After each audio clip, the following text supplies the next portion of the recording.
Hello, everyone, and we're back on Talk Football Live, ready to preview the games this upcoming weekend. Yep. I have Charles with me and Hello. Biodu. Before we proceed, please hit that subscribe, hit that share button. Tell everybody about the Talk Football man, and come listen in on some good discussions. All right, we're gonna kick it off. We're gonna focus on three key games this weekend. Starting with the Forest Newcastle game, which is the first game. It's early on Friday, and then we're also going to look at the Chelsea Everton game. Chelsea seeing something of a turnaround over the last couple of games with Potter, and Arsenal hoping to continue that title charge again. Up first, Friday, Newcastle versus Nottingham. Bjorn, how do you see this game going? Newcastle have been suffering, recently, drawing games, losing games, not conceding a lot, but still not keeping up to their lofty start at the beginning of the season. And now we have the likes of Brighton and Brentford starting to challenge them for those European places. Is this a win? Do you see them solidifying their European spot, or could they get dragged in with the rest some more? Um, I think it's going to be an exciting game to begin with, but I don't see Forest winning the game. Newcastle was impressive over the weekend. I think they had a great game against uh, Wolves, right? Yeah. And you could see Those the Wolves, fighting spirit. I believe Eddie Howe made 6 changes in that game because he wanted them to be refreshed. I could see that refreshing team coming out so that some players could get some rest and come back fresh and energized. I think Alon Wilson was very, very disappointing in the game. He had clear scoring opportunities that he missed. So I was okay with him starting on the bench on the last game against Wolves. And you can see a different spirit. And that being an home game for them, that was really, really electric because you could see the fans giving them support even after the equalizing goal from Wolves. And Miguel Amiron together chance. Of course, people knew what he could do. And when I saw that ball coming to his, I was like, no, this is going in. There's no way. Right. So the point I'm trying to make is they might have found the spark again. And I think it's good for them because they have the chance to excuse me, winning their I think they have 2 outstanding games. Winning those games and getting back into the top 4, top 5 race. Liverpool was disappointing. They had the opportunity to chase the top 4, but now it's going to be a challenge because Brighton just won. So Brighton won, and that puts pressure on the top 5, and that puts pressure on Tottenham and Liverpool. So I don't think Newcastle want to let go.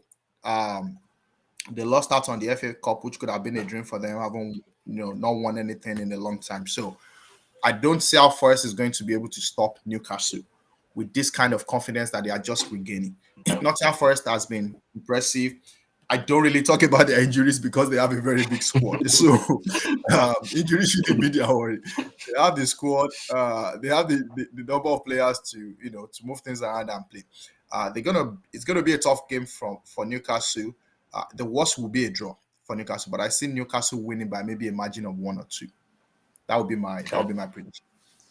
I'll come back and get your actual specific score line. I see what you tried to do there, but we'll hold that thought for now.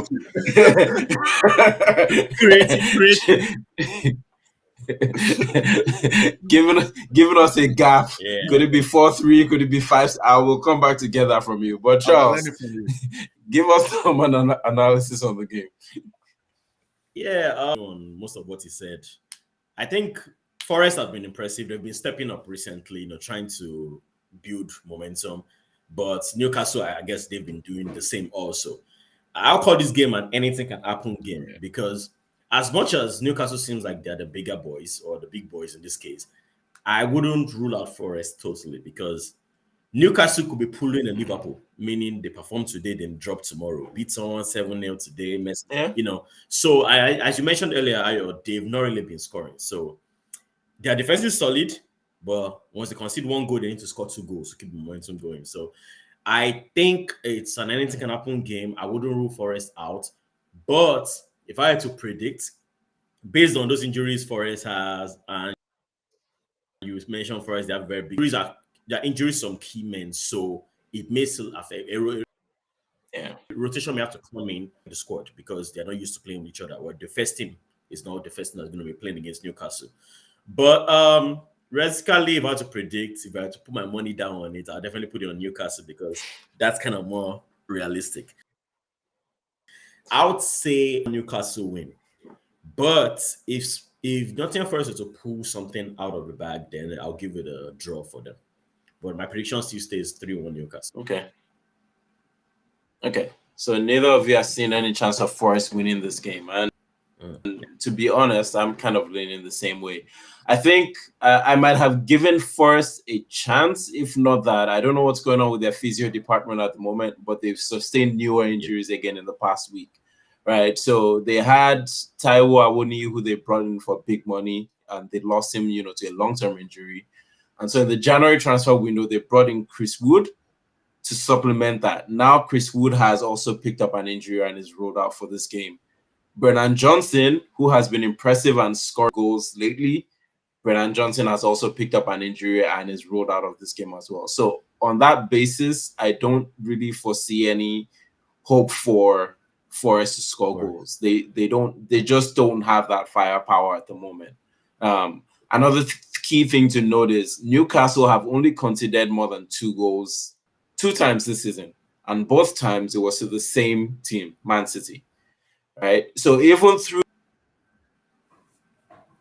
that 7 or 8 games where they had a lull, they knew one game in there where they conceded 2. It was always either a 1-1 draw or a 1-0 loss or a 1-0 win, right, in there.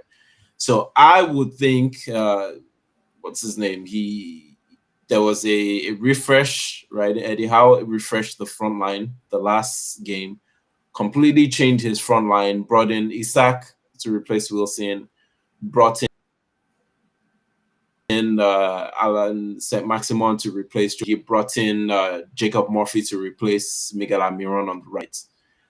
I think he might, based on Almiron's performance of the bench, maybe was worth giving them a rest. I think it's likely that Almiron might come back into the side, and I think Isak might replace his spot up front as well. So they have a key miss in midfield, someone who I think has been probably the most important for them this season, Joelinton, for that team. Box to box, completely transformed from the striker they brought him into an all-round midfielder, supplying assists, chipping in with goals occasionally, and also recovering balls defensively. I think that's going to be a key miss for them. I'm curious to see how Eddie Howe lines up in that midfield, but I'm fully expecting a Newcastle win. Yeah. Obviously, I think Joelinton will be missed, but I think they can move people around. They probably have long staff working with Guimaraes. Maybe throw Willock into the game and keep exactly. Maximin on the left, have Miguel on the right, keep Isak in the middle, and they can do that. And so no one thinks Wilson should start. I don't think to be honestly, I'm not a Newcastle fan, but I'm still pissed by that game against City, all because I'm an Aston fan and I was like looking for a way out. That was a big chance for a big striker, and he messed it up. So, and that wasn't the only game that he messed up, right? So I think if sitting on the bench would help him regain his confidence, I know that he needs to work hard to regain his place. I think he should do that and not just feel like you can stroll into the team and gain a shirt, especially when you have Isak on the bench. Who is also hungry. He might be skinny, he might not look as big as Callum Wilson, but he could do some damages. Yeah, I agree. Yeah, and he rewarded the start with a goal. He opened the scoring against Wolves. So I think for that reason, he's likely to keep his spot at the moment. Yeah. All right, let's move on to the Chelsea game the next day on Saturday. I don't know what you're doing. I see Charles. I haven't said anything yet. Your silence is golden. You don't need to say anything yet. Chelsea Everton. Yeah, that's gonna be an interesting game. Chelsea has a lot of injuries, but just as come on, man. What do you mean? Wait, now let me finish. Just as you said about Forest, we have like 3 squads. So regardless of the injuries, I think we're still okay. Now, Graham Potter being as unpredictable as he is, I'm not sure who he's going to play, where he's going to play, except for maybe Kai Havertz playing up front, which is not going to be guaranteed starter. And maybe the goalkeeper at the back. Yeah. Everybody else, he can wherever he wants to play, wherever he wants to play them. But I think for that game, the game is also very unpredictable because Everton, they're kind of still fighting relegation. They're still in that zone of, as mentioned earlier, relegation is you lose, you drop, you win, you rise. Right now, no one can predict except for some guarantee. Everyone else is topping the relegation zone.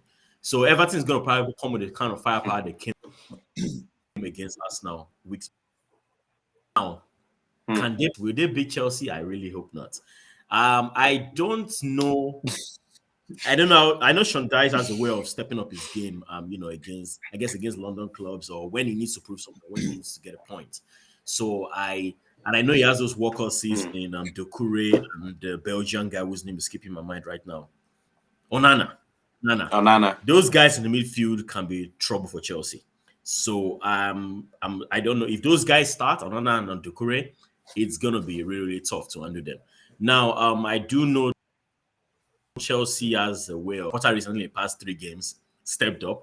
So we're hoping his step up continues. Prediction for that game. I'm a fan for Chelsea. I don't know where the goals will come out from, but I'm very, very hopeful.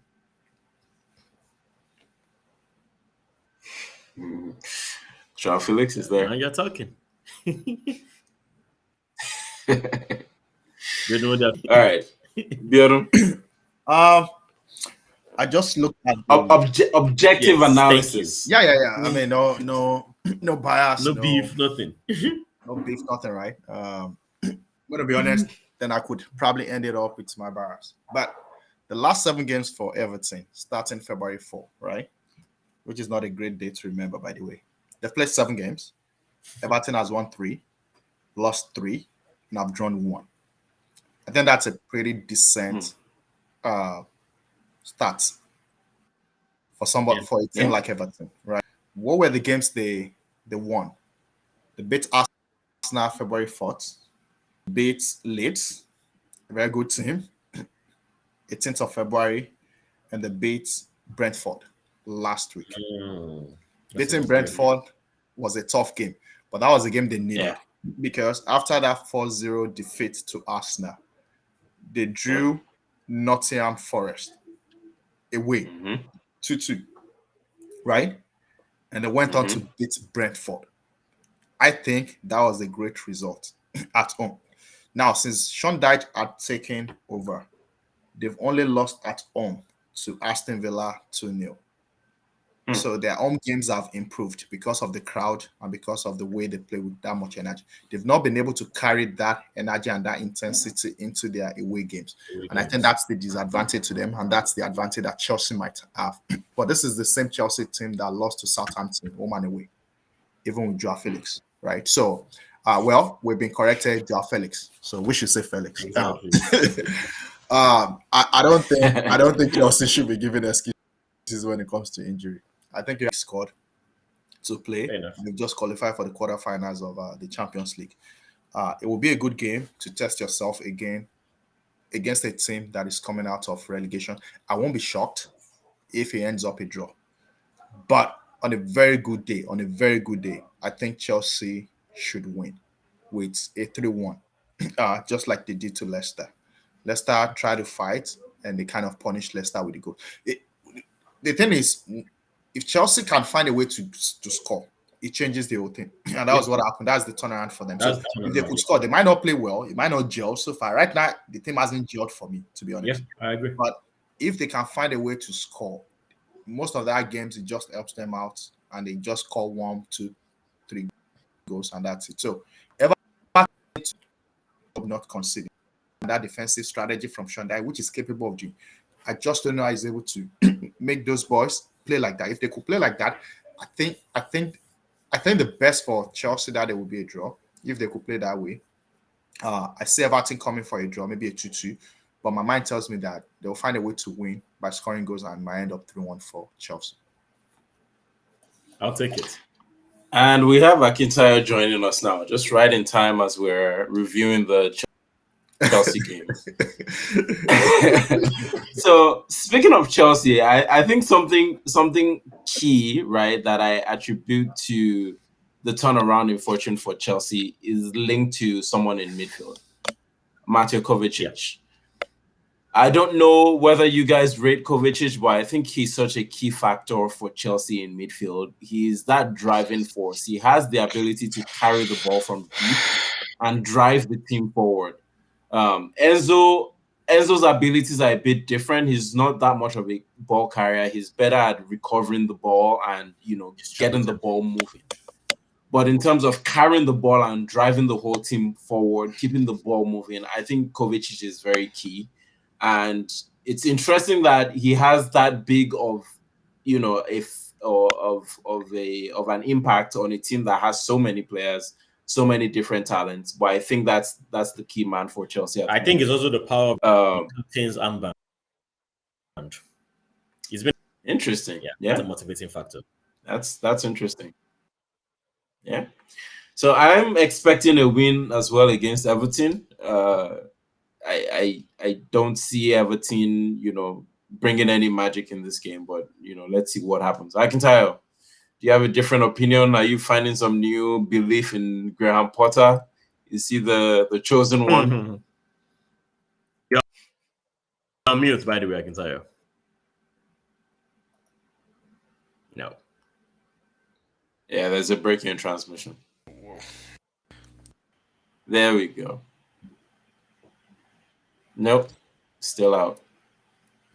Can you hear me now? All right. Yes, we do. I'm super excited. To face the turn in fortune for Chelsea. It's.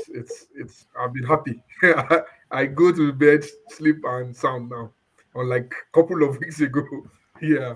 I think number one, the first thing that changed the game of Chelsea is the fact that they reverted to their former formation, playing three central defenders. I think that kind of helped. I think those guys, to a certain point, were used to that. So it's always difficult when a new coach comes, wants to try his own, formation and everything. If it's been tried during preseason, they kind of get used to it because they're going to play a couple of games. They understand the basics of the coach's formation and everything. But it's difficult in the middle of the season, just come and you want to change the side of play for the players. It's always a difficult thing to do. So I think part of the problem the team had was that. Another problem was key players. Kovacic, everybody's talking about Kovacic. There's no other player in that Chelsea that can take the ball from the defense and take it forward. Nobody. So the fact that he came back kind of lifted up the spirit of the other guys and kind of brought out the best out of them.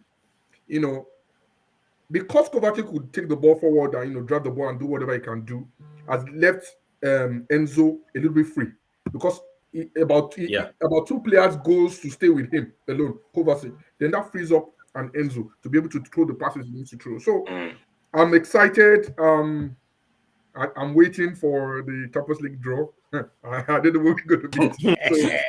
So, you want City, right? City, you're hoping for City? No. No. There are some teams I'm trying to avoid. Not yet. Okay. I'm praying to avoid some teams right now. I'm praying to avoid them. Bayern Munich, Napoli, Man City. Better saving his peace. Real Madrid? You want Real Madrid? Oh, no, Real Madrid too. I missed that. Let me throw in something real quick. Okay, I'm just going to make a prediction now. I think you get Real Madrid. Akintayo, you should be talking about those you want, not those you don't want. Because the people you don't want is those I want. Okay, I want AC almost Milan. Everybody you don't want. AC Milan. I want AC Milan. AC Milan or Inter Milan. Any of those two, I'll be okay. Well, write it down. You are getting Real Madrid. It's going to be a repeat of last season. I'm getting Inter Milan. All right.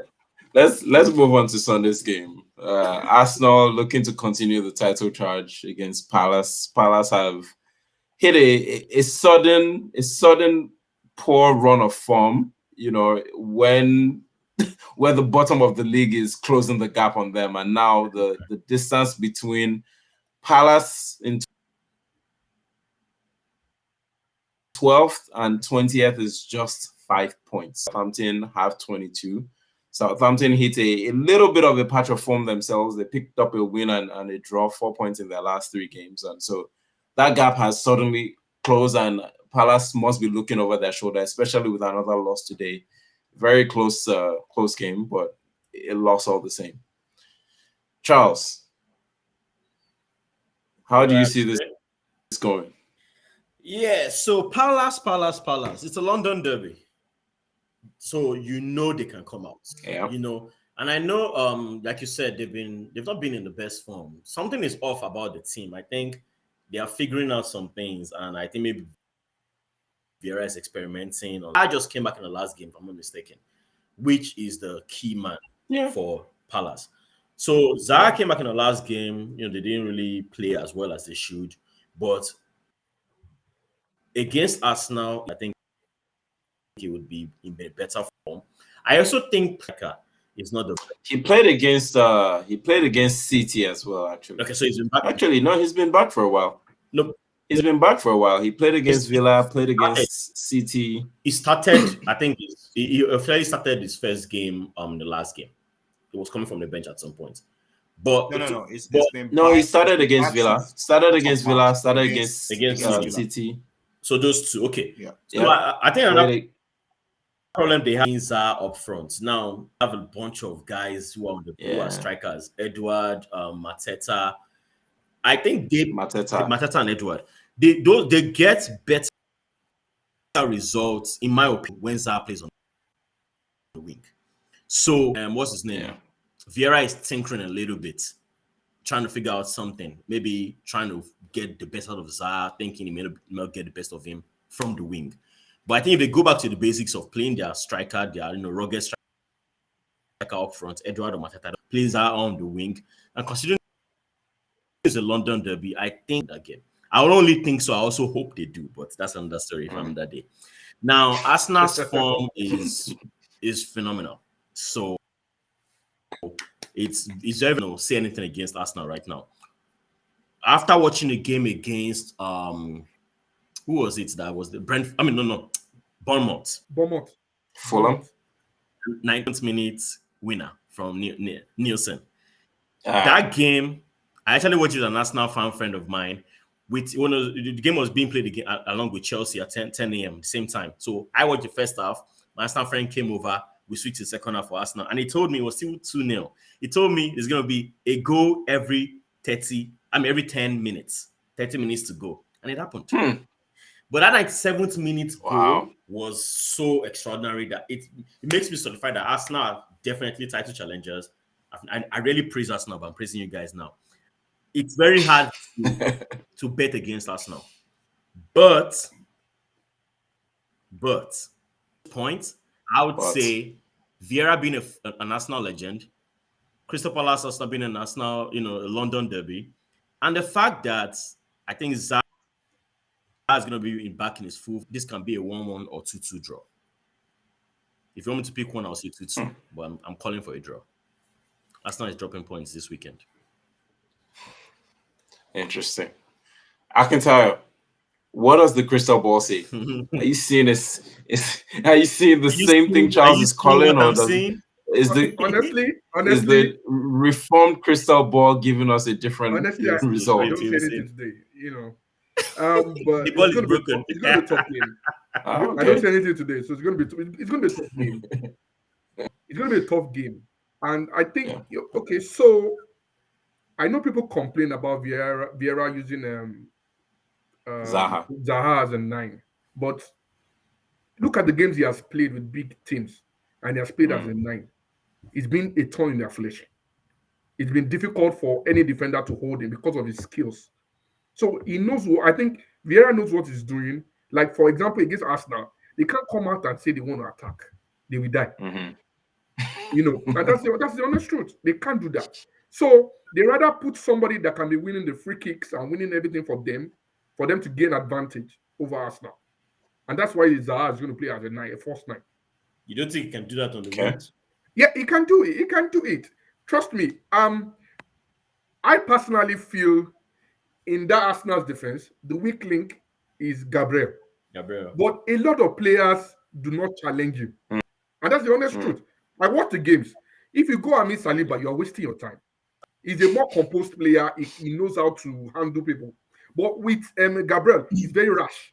Yeah. And players like that tend to have card and everything. And that put pressure on them. And in this season, I've not seen players really challenge him, which is very funny. Players are not really giving him that run for his money.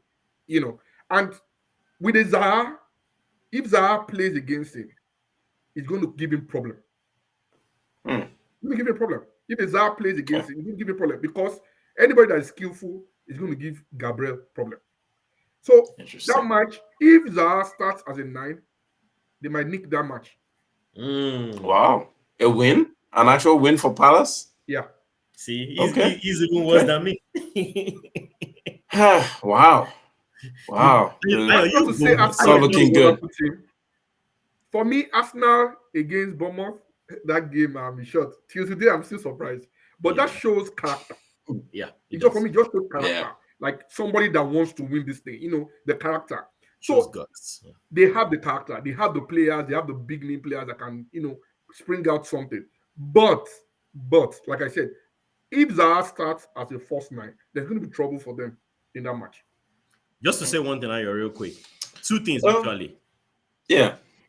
I think they'll play better with Zaha on the wing. You think they'll play better with Zaha up front. Either way, we think Crystal Palace. I was hoping, second thing is, I was hoping you could go next and save best for last. If you know what I mean. I understand, and I was actually going to follow that tactic.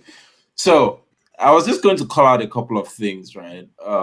One, I think Akintayo might be onto something with Zaha against Gabriel, and it'll be interesting to see if he's deployed that way.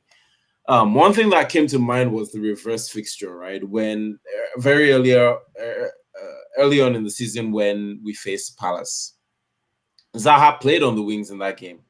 And I think that was one of the first few games Ben White as a right back played against Zaha. And that game against Zaha was what convinced me personally that Ben White could play at right back because Zaha had absolutely no joy in that game. And Zaha is the kind of player, he's the kind of persistent winger that you might shut him down. It's kind of the same way I was telling someone the other day, I have 2 boys right now. I have my son and Saka as my boys. Saka is the kind of player too that you will shut down for 60 minutes, but he will still find a way to make a difference in the 70th and 80th minute if nobody else is turning up. That's the kind of player Zaha is. You might shut him down for 60 minutes, 70 minutes. You might frustrate him, but he will keep going, and he might not score, but he will find chances. He will create openings. That's the kind. And against Ben White that day, he was completely shut down.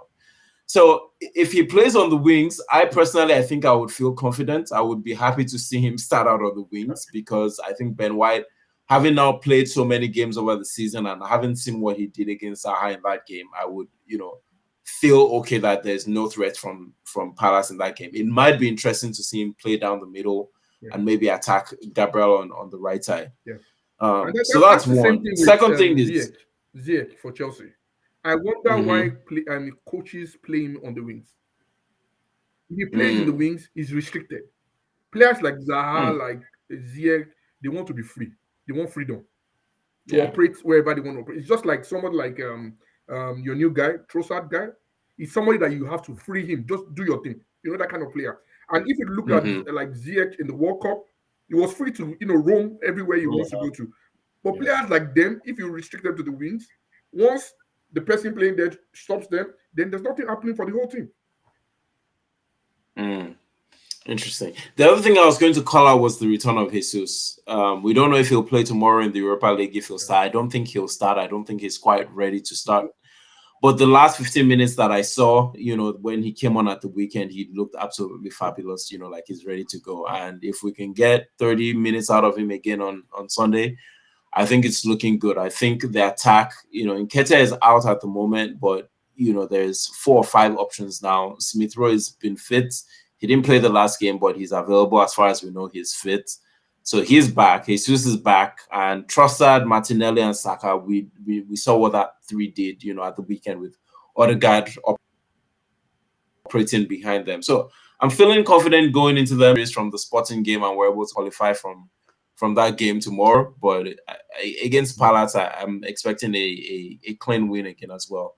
The games that have convinced me, so you guys talked about the Bournemouth game. I think for me, it was the games where we were expected to win, or maybe expected to be tough games, and they were clinical in that game. Everton, 4-0 win against Everton. Again, I think those are the games that you expect title challengers to wrap up and dominate. It's not the Arsenal of the past where you know they're a good footballing side, they're going to play well, but it's a matter of, will they keep it close? Will it be 2-1 going into the 90th minute? Will we be needing to bring in Holding? I think those games where Arsenal is dominating and they're finishing their chances early starts to show me, okay, this is a team that is up for the fight. See who we're up against. If it was any other team, I'd be a bit more confident, but it's City. So over to Biodun. What do you have? Please, no interruptions. Let Biodun speak. It's been stewing. It's been. Please feel free to interrupt because I'm listening and I respect everyone's opinion, but I don't know if we have watched. If we have, you respectfully disagree. Crystal Palace in the last few games. I respect what you're saying. I understand it, but I don't think it's entirely true. So let's go back to the records. Sarah has not been playing in the center role for a lot of games. The last time Vieira deployed him was against Manchester United, and we all saw what happened. In case you've forgotten, let me remind you. He had no space to operate. He basically switched himself back to the left. Zaha likes space. I agree with you. We all said that. He likes space to operate. The only place as a player playing on top to have space to do whatever you want to do is to start from the wings and work your way back to the middle. Yeah. You cannot start in the middle because you just have to be quick and have players to support you to quickly win the ball like Jesus, and that's what Jesus and Trossard would do. So let's just be clear on that. They are different. They drop back. Jesus will draw back when he needs the ball. Trossard did the same thing against Fulham. That's why I like the guy. Watch that game very well. Trossard dropped a lot of times back to receive the ball, then drift back to the wings. Zaha used to do that. But what's Zaha lately? It's beyond football. Right now, the guy is frustrated. And you need to watch him. I watched today's game. He is frustrated and is playing with frustration to the point that he's raising up his hands and he's blaming players and he's calling out his team. I hope he continues to do that because I don't care about him anymore. As a matter of fact, he has refused to sign the contract, so he's going to become a free agent by June. So maybe there's an opportunity for us to bring him in if we want, just to have a backup if we need him. But the point I'm trying to make is Zaha is playing at the moment with frustration. Against Brighton today, he made some passes that his teammates were too slow to understand what he was trying to do. And that's the challenge with the team, with the current team. You need to look at that team. The coach has 2 big strikers, Edouard and Mateta. And I think people should be asking the question, why have those 2 players not been able to establish themselves as a big striker to support Zaha and Olise and all these other guys? That's the problem right there. So switching Zaha is not really the problem. Zaha is trying to occupy and close up the gap that the team has. And that's why sometimes he gets deployed to play in the center. And the times he did that, he wasn't even as efficient. He has to move himself back to the left wing so that he could drift into the middle. And he did that against Manchester United. It wasn't successful. He was shut down because he didn't have a space to run against Varane and against Martinez. He couldn't do that. Now, you made a very good point about Gabriel, and I agree with you. Yes, that could be our weak point, but you need to understand that would happen on his worst days. On a day that Gabriel is solid, he will make 1 or 2 mistakes, but it might not result into anything dangerous. I know he does stupid stuff like that, yes, but understand that he gets covered. Now, I really want Zaha to drift to the there because I agree with what Ayo said, and go and look at our first leg. Ben White. Tell me how Zaha is going to escape Ben White and Saliba. It's not going to happen. He's not going to escape those two guys at the same time. It's not going to happen. He might get 1 or 2 chances, but he needs to take those chances. The problem is they don't have people that will finish it. They've tried Ayew, they've tried Mateta, they've tried Edouard, and they are still struggling to find a perfect guy in that middle to score. What they have so far in the last 5 games has been the game against Liverpool. He ended up 0-0. Killed Liverpool in that game like 3 goals. Zaha did not even play. Zaha did not play that game. What happened? They were missing the chances. Mateta was just firing off and hitting the bag. They just couldn't convert. So, here's the problem. You can take Zaha, put him in the middle, but you need to find somebody else to play. And that's the problem. Mateta, Edouard cannot play on the side. So, you're going to have to move Ayew or find Eze to play that side and leave Zaha. The problem is who then connects Zaha. In today's Arsenal team, it's dangerous because Partey will shut it down. Partey will shut it down. The problem with Arsenal is when they're on their good day, when they are playing fine, not the game against Brentford, not the first game against them. When Arsenal is playing fine, it's a problem because you don't even have the ball. And that's the biggest problem. This is true. So if there's no ball, obviously Zaha will be frustrated and he's going to be throwing up his hands in the air and complaining about everybody. So that's frustration right there. So it means they are losing the game already. The boy that will loan them is not great, but obviously it's not going to. So Will Hughes is sick. Fantastic. He's going to play. Doucouré, they have few boys that could step into that game to play. I like the guy that just came out, Ahmad, or what's his name? The young guy that I just introduced. That might be for them. Ahmad or something. The tall. That's a good player. Ahmad, it's a good player. A good player that I think can play because I don't think Sambi will be able to play against us because we are the parent team. That game for us, I just need us to be on form. Now, why will we not be on form? It's difficult for us not to be because that is the last game before international break. So if I were Arteta, I would be telling those boys, this is another final. If you see the watch clock that they took the picture, they're basically counting down to 11 games more. That's the meaning of that watch that you are seeing. So every game is treated as a final. It's the last game before the international. Even if you get injured, go and play that game against Crystal Palace. I think it's an easier game for us, but at the same time, we should not underrate. The Bournemouth game was so exciting because we underrated Bournemouth. That was the problem. We just came out from a 4-0 defeat that we handed over to Everton. So we went into that game thinking it was going to be easy. Before we find out, we conceded. I think we should not make that same mistake against Crystal Palace. If we can avoid that overconfidence and just start hustling at the very beginning, I think Crystal Palace is going to be in trouble. They've lost their goalkeeper. It's a 19-year-old boy that came in today against Brighton. It's the same player that will keep. Tell me how he's going to have confidence stopping shot from Jesus, stopping shot from Trossard, stopping shot from Odegaard. They are in trouble. And I'm not trying to post it unless we don't come with our A game. The first leg they tried, it was a 2-0 result in Crystal Palace. They are coming to Emirates. Now look at our record. Except for Brentford that we dropped 2 points.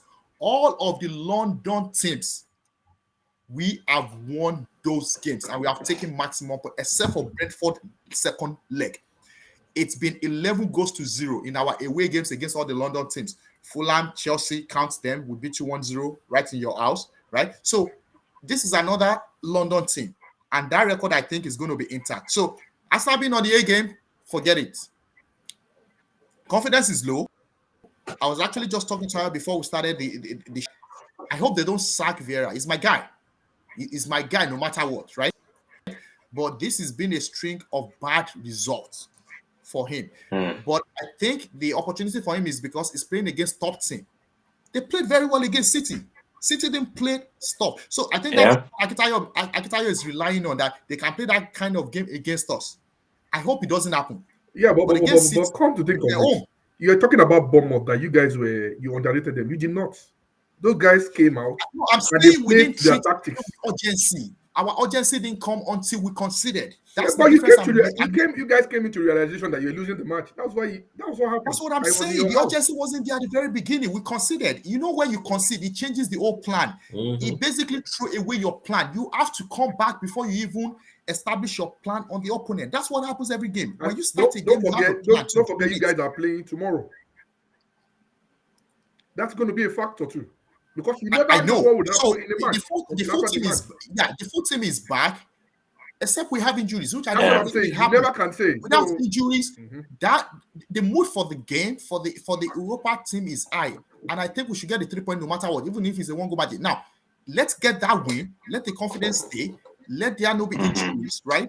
Let us sustain, because I think it's going to be a rotation. Now, this is the mistake Arteta makes that I don't like. Sometimes he likes to start the team B so that I can save the team A. No, I think it's better to start the team A, put in the goals, then rest the first team players, bring in the team B to close out the game. And I think that's what we should do against Sporting Lisbon, so that we can rest those guys quickly. Let us start with a very strong team. Sporting Lisbon is coming to take the chance. We cannot allow that to happen. You understand? Personally, I'm looking beyond that game, but again, I don't want to be overconfident because it could be a shock. looking beyond, meaning that you're going to win the match easy. Is that what you're saying? No. I don't think it's going to be easy. Oh, but I okay. think we It's not going to should be an easy try game. to build the game at the very beginning of the first, so that we can rest this guy. See, I'm not worried. Crystal Palace played during the week as well. So they're going to have the same weakness and tiredness that we worried about. And we are not worried about that.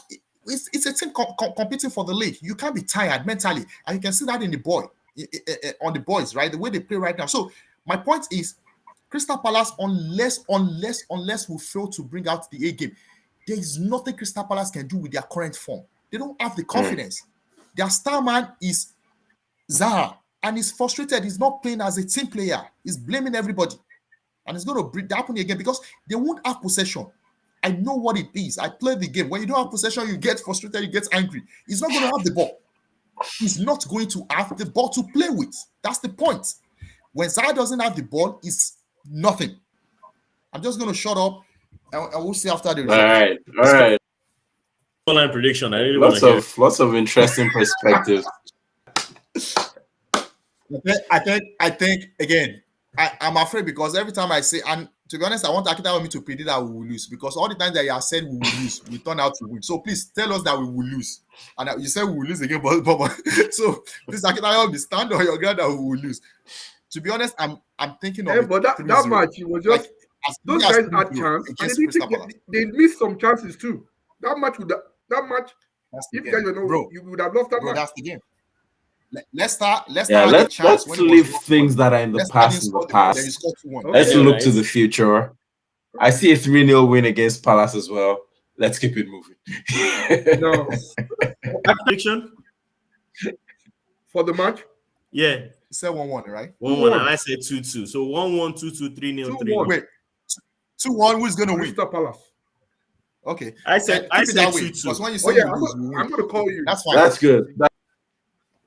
If I recollect, he did say the crystal ball was looking cloudy, so I'll take that as a sign that the crystal ball is still cloudy. All right, this is just coming from me. No crystal ball right now. All right, let's look at the remaining 4 games then. Villa, Bournemouth. Just quick predictions, quick analysis, and I'll just take maybe one person's opinion on each game. So, Charles, what's your thoughts on Villa, Bournemouth? I think Villa is going to take this.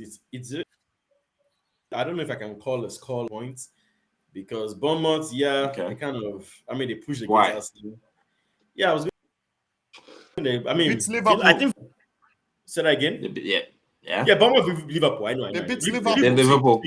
Wait, hold on. Man, I was good moment. The game Bournemouth played against Arsenal, they were pushing, and they are still pushing. Mm-hmm. But Liverpool's loss was not really, I don't know if it was more to do with Bournemouth or more to do with Liverpool. Liverpool, they're the epitome of confusion right now. They don't really know what they are doing. I don't know if it's Klopp that is confused or the players that cause them to do.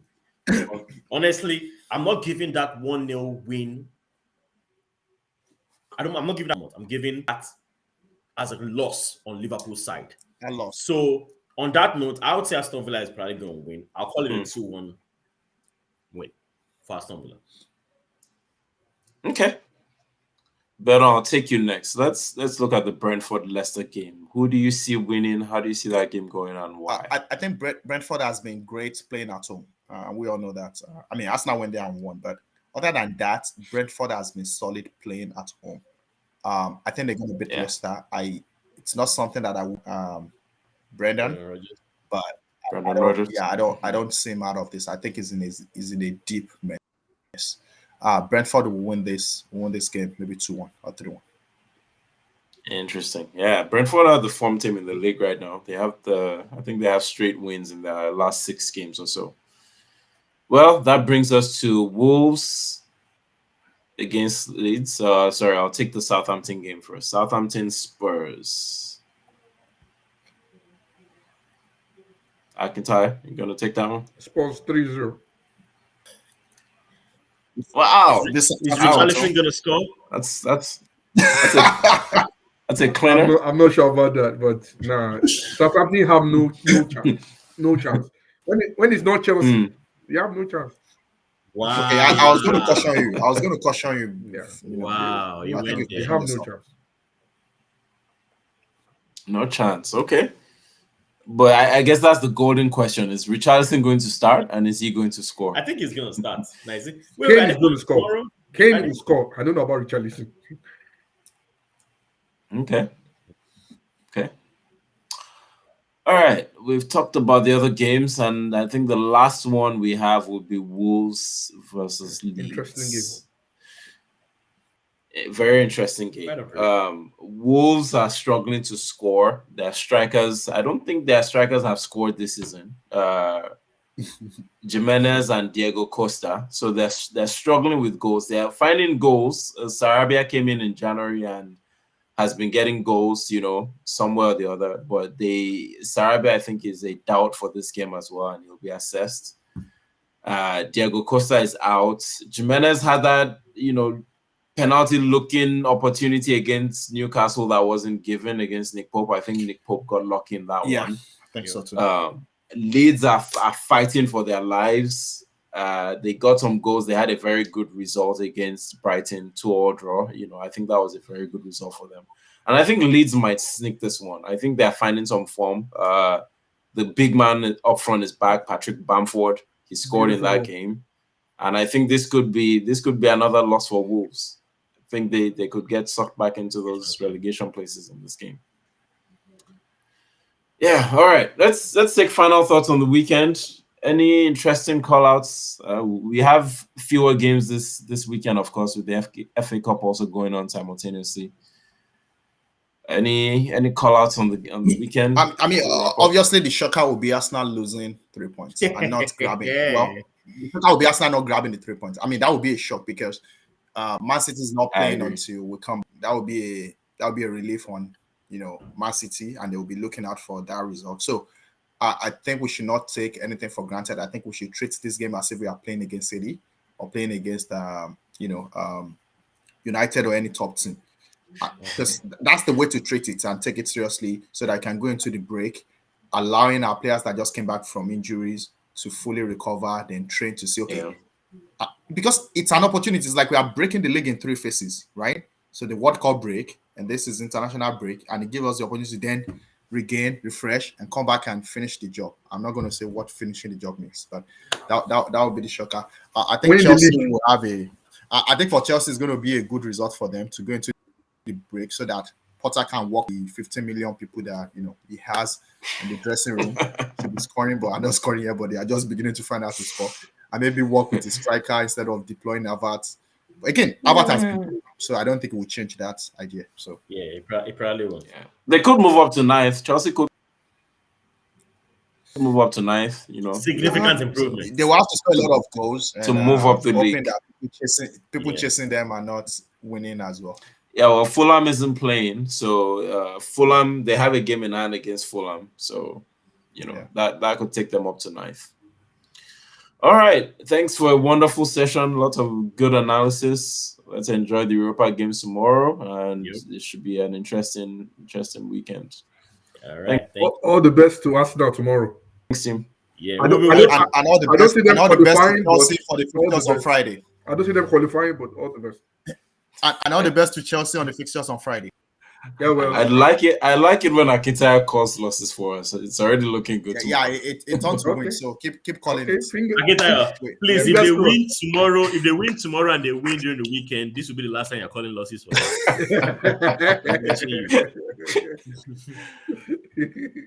All right, have a good night, guys. All right, thank you. Good night. Bye.